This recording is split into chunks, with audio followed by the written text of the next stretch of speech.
Most buyers walk into a Manhattan apartment showing focused on the same things: the layout, the light, the view, the finishes. How does it feel? Can I see myself living here? That instinct is not wrong, but it's incomplete. After years of walking through apartments in this market, I can tell you that the most important things to notice on a tour are often the things nobody is pointing out. The listing agent isn't going to mention them, the seller isn't going to volunteer them, and most buyers focused on the emotional experience of the apartment simply don't see them. So today I'm going to walk you through 10 physical red flags to look for when you tour a Manhattan apartment. Not building financial issues, we've covered those in other videos. These are the things you observe in person, in real time with your own eyes, ears, and nose. Things that can significantly affect your quality of life, your resale value, and in some cases your decision to make an offer at all. My name is Dewey. I've called Manhattan home for over 30 years, and I've spent many of them as one of the top producing agents in my Manhattan office. The first thing I look at in any apartment before I look at anything else is the ceiling and the walls around the windows. I'm looking for water stains. A water stain is never just cosmetic. It tells you that at some point water got in somewhere it shouldn't have. Through the roof, through the facade, through a window sill, through a neighbor's plumbing above you. Fresh paint can cover a stain, but it can't hide the stain permanently. So look for discoloration, bubbling paint, or wavy texture around the top of walls, window frames, and in bathroom ceilings. Now, in older Manhattan buildings, also look for white, chalky deposits on basement or lower level walls. That's called efflorescence, which indicates water is actively moving through the masonry. Now, this is not necessarily a deal breaker in an older building, as so many buildings are in Manhattan, but it does need to be disclosed to your attorney for due diligence to see if there's anything that needs to be done about it. Ask specifically, has this unit had any water damage or leaks? The seller has a disclosure obligation, but asking directly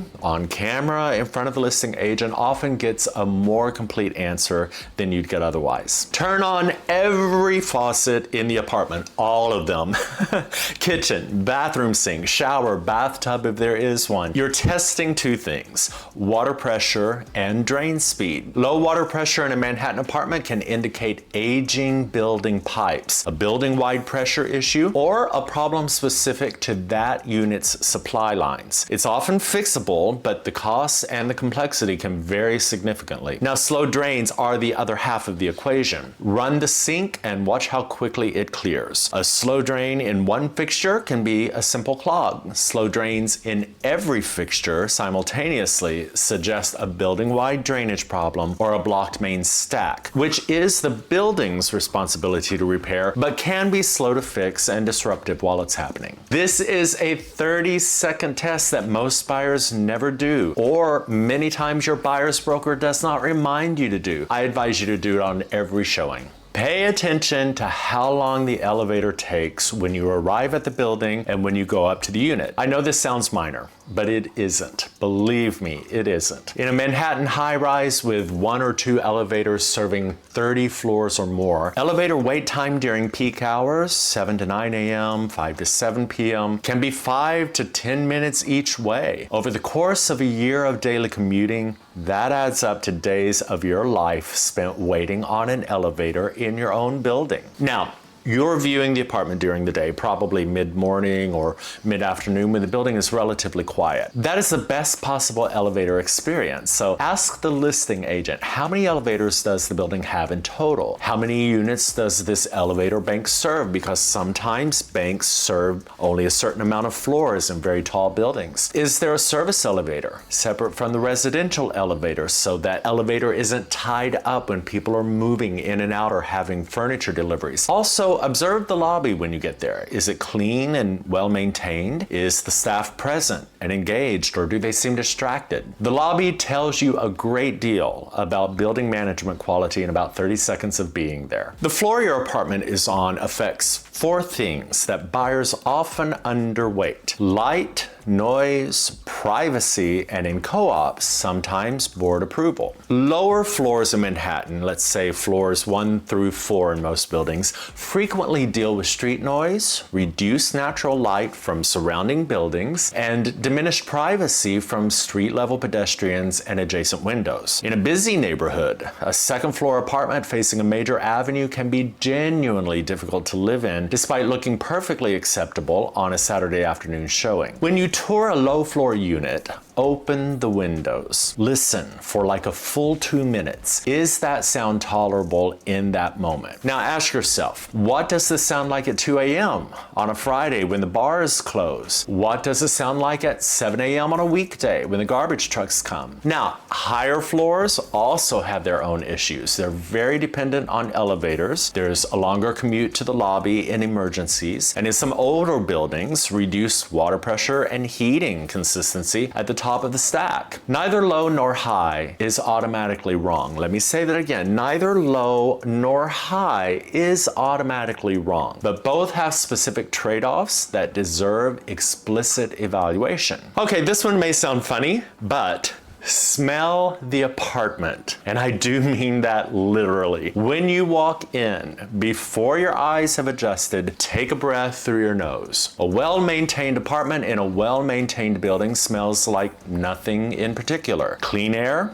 maybe paint or cleaning products if it was recently refreshed. If the selling agent has a lot of candles burning, or if, for example, there's a lot of fragrances in the air as you move from room to room, ask them if that is done on purpose, if there is some reason, if they're trying to refresh the apartment, or if the apartment gets moldy smelling or claustrophobic smelling. Oftentimes the selling agent may try to cover that up on behalf of the seller, but the reality is a good apartment should actually smell like not much. So what you're trying to be alert to is a musty or damp smell, which indicates moisture problems that may not be visible. Pet odor embedded in the flooring. If pets have had accidents or there was an older pet, it gets into the flooring and you can certainly smell that. Cigarette smokes that's soaked into the walls. So many buildings are non-smoking now, but that doesn't necessarily mean in the units. So you don't want that smoke that's soaked into the walls. Cooking odors from adjacent units traveling through the ventilation or through the halls. Any of these can be difficult and expensive to remediate fully. Also, turn on any exhaust fans and listen. Now, one important note about this. Most exhausts in Manhattan do not vent to the outside of the building. They recirculate air through a charcoal filter that's inside the unit. That's the norm and it is not a defect. So what you're evaluating is whether the fan actually runs, whether there is an exterior kitchen window that provides real ventilation, and how those two may work together. An apartment with a sealed kitchen, no exterior window, and a broken recirculating fan will trap cooking odors indefinitely, so note that as you're looking. Windows in Manhattan apartments are often original to the buildings that are 50 to 100 years old. Original windows can be absolutely charming, but it can also mean drafts, noise infiltration, and high heating and cooling costs. So run your hand around the window frame. Feel for drafts. Look at the glass. Is there fogging or condensation between the panes, which indicates that a seal has failed? Check whether windows open and close properly and lock properly. Ask whether the windows have been replaced and when. Now, in a co-op, window replacement is often the building's responsibility, not the shareholders. In a condo, it can be typically the unit owner's responsibility. Understanding who is responsible for window replacement and whether it's been done can affect both your cost of ownership and your negotiating position.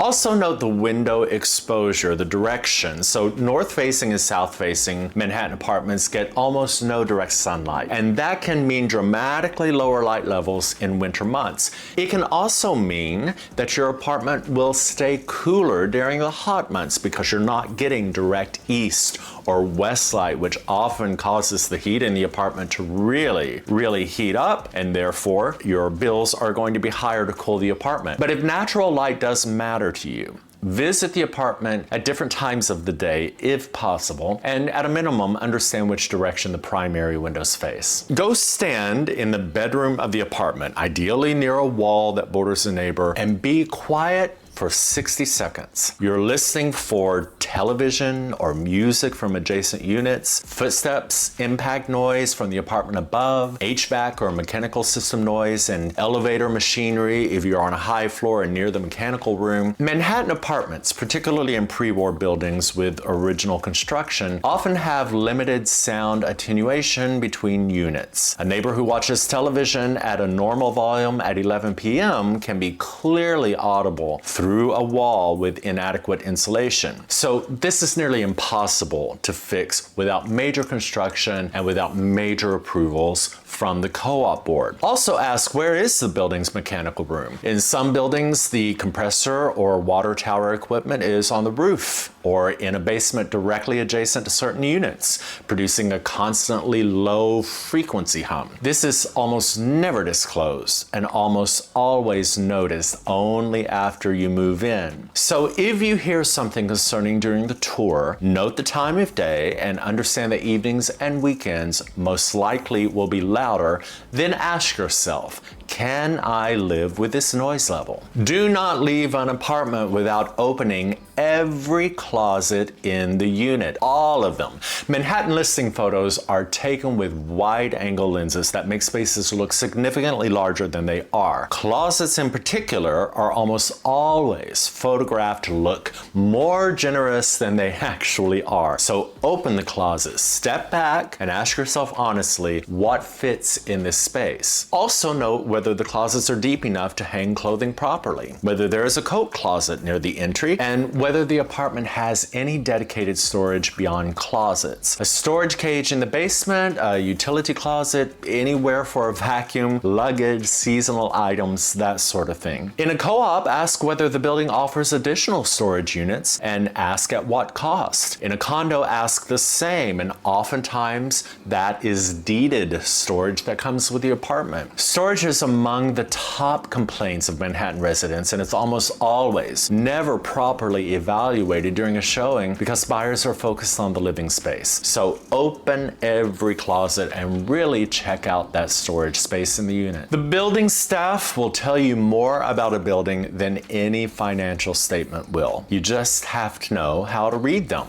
Observe the doorman or concierge when you arrive. Are they engaged and professional, or are they distracted and indifferent? Do they greet residents by name as you see people walking in and out? Is the lobby tidy, or are their packages stacked haphazardly and surfaces dusty? If possible, chat briefly with the staff. Ask how long they've worked in the building. Long tenured staff, people who have been there 5, 10, 15 years, is a meaningful signal of a well-managed building with stable ownership. High staff turnover often correlates with management problems that residents experience as a constant low-grade friction. Also, look carefully at the hallway on the floor of the unit you're viewing. Is the carpet or flooring well maintained? Is the hallway lighting functioning? Is there any deferred maintenance visible? Building management quality shows up in common areas before it shows up in the financials. If the apartment has been renovated, and in Manhattan, most apartments being sold have been touched at some point, ask 2 specific questions. What was done, and was it done with board approval? In a co-op, all renovation work above a certain scope requires board approval and typically an alteration agreement with the building. Renovations done without proper approval are a legal and financial liability that transfers to the buyer at closing. So your attorney will look for this in due diligence, but asking directly at the showing gives you an early signal. Also ask about the kitchen and bathroom specifically. When were they last renovated, and who did the work? A beautiful kitchen installed by an unknown contractor might be concealing plumbing that doesn't meet building standards. A bathroom renovation done without proper permits can require full remediation before a subsequent renovation is approved. If the apartment has a particularly fresh, heavily staged appearance,